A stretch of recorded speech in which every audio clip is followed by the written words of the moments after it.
To me, the Lexus IS has always been one of the best and most uniquely styled sedans, and I'm very, very happy to see that Lexus is actually keeping it in production for a few more years at least, because they're dropping a facelift, and we talked about this before here on the channel, but now we also have the pricing for it, which might come as a bit of a surprise, because it is a lot more expensive than the last IS300 base model. But I think the reason for that is, if Lexus want to keep this in production for a few more years, they need to make sense of this facelift, so they're increasing the price a little bit, but they're also dropping the beautiful IS500 with the V8. We don't have that anymore. So we're going to have a look at this in Photoshop here from the front. What's the difference here?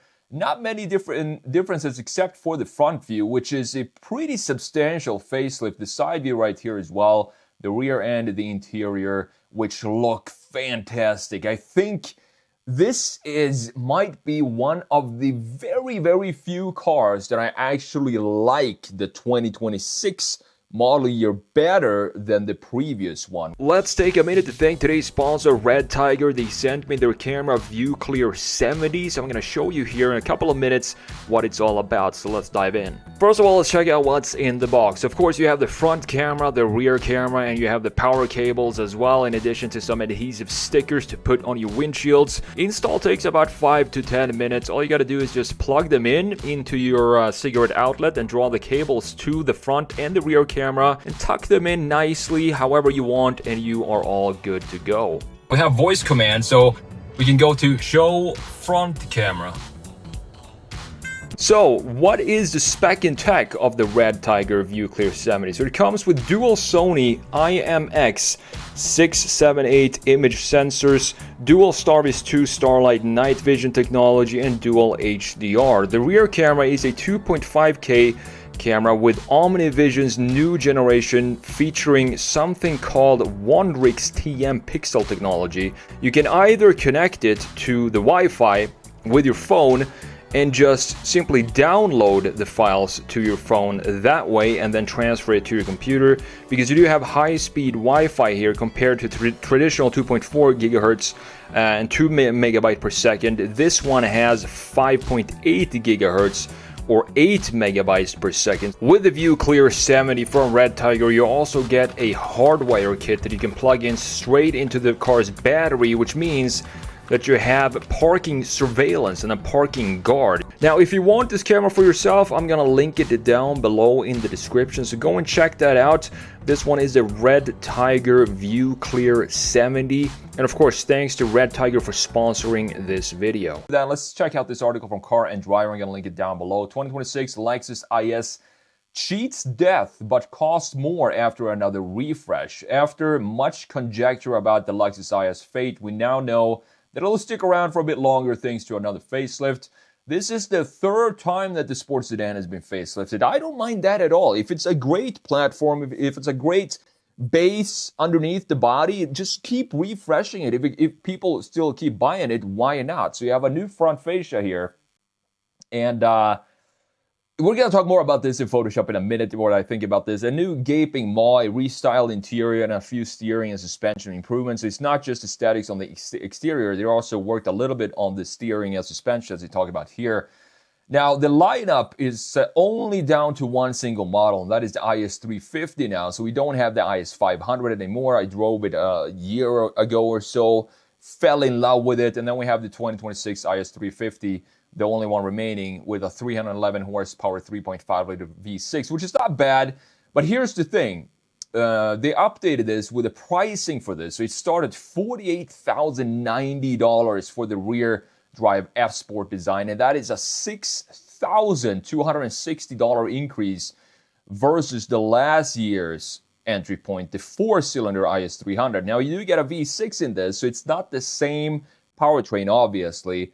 And I think it's still a pretty decent price point for the. It's still a Lexus. It's still a beautiful design with a 311 horsepower V6 for about just under $50,000. You can get all-wheel drive as well for an extra $2,000, which is something I don't know if I would consider that. Rear-wheel drive for this, it seems like a rear-wheel drive car. It doesn't really necessarily need all-wheel drive unless you're driving in very snowy conditions, of course. So thankfully, we don't have to mourn another sports sedan casualty yet, because this one is sticking around for at least a few years. I mean, if you decide to facelift it, obviously it's going to be around for a few more years at least, maybe 4 or 5 years before they redesign this. And I can tell you this, when they redesign it, it's not going to be as good looking as this one, because we're going to get the ES type of styling, which is not great at all.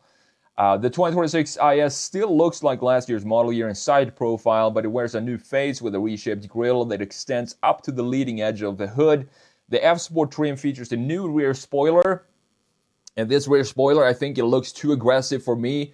I would want to have the F-Sport trim without the rear spoiler on the back, if that would be possible. You also have red brake calipers, look good.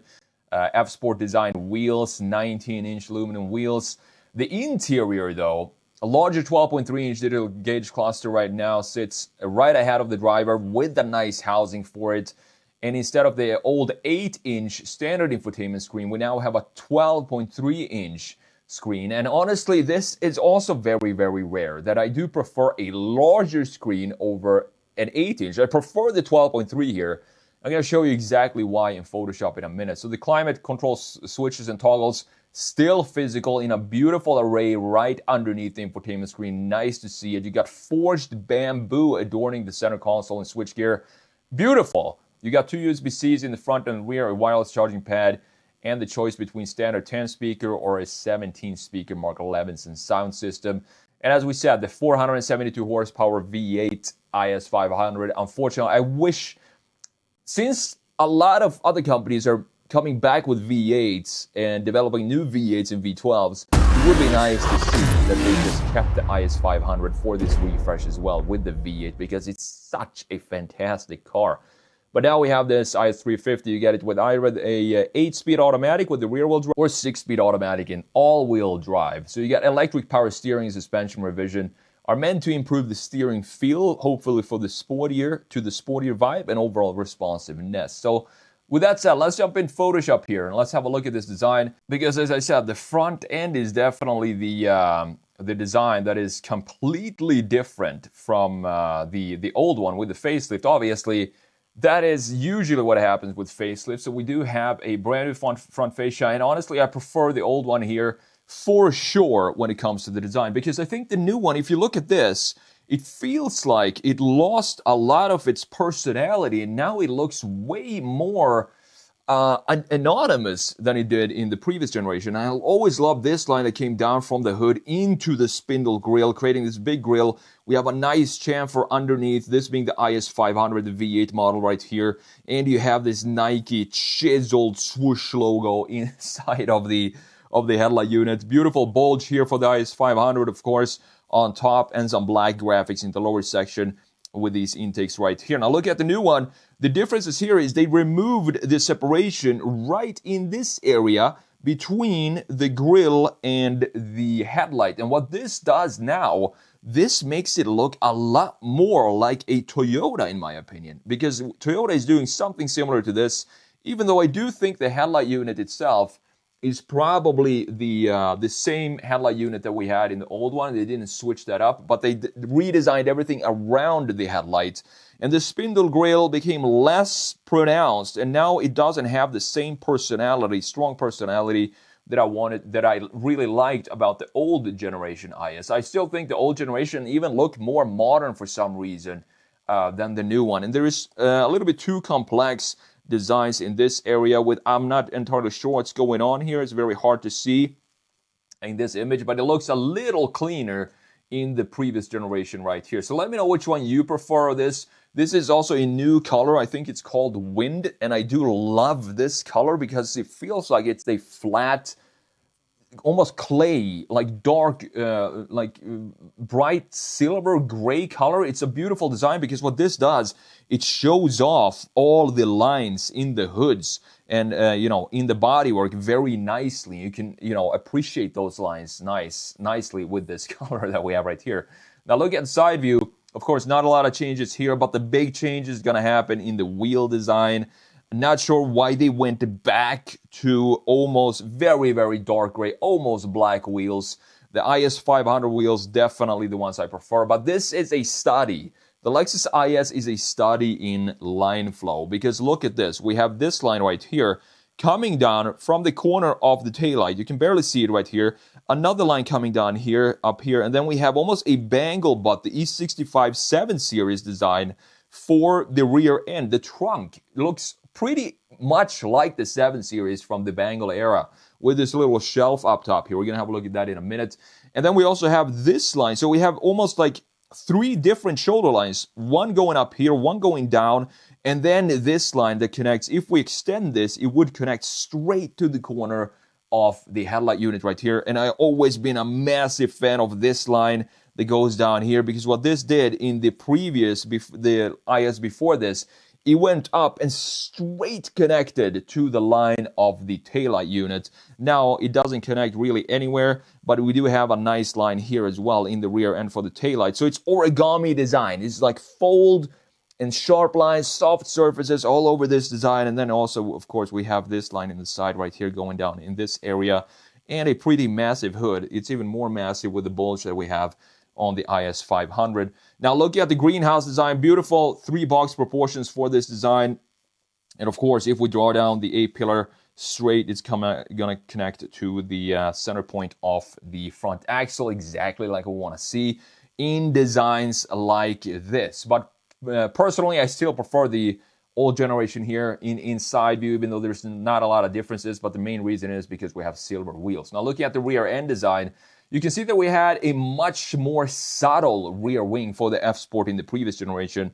That is the main reason why I prefer the previous generation in the rear as well, because this wing in the back looks too aggressive and too aftermarket-y for me when it comes to a Lexus IS. It's supposed to be subtle and clean, and that is what we had with this small little almost M-style BMW M5 M3 spoiler up top. You can see the bangle butt here with this shelf up top going up here like a cake up top. And then we have this line going into, crashing into this area right here. But we still have a properly designed bumper, of course. And these taillight units still look very, very modern. Still have some dynamic vibe to it because it's thin here.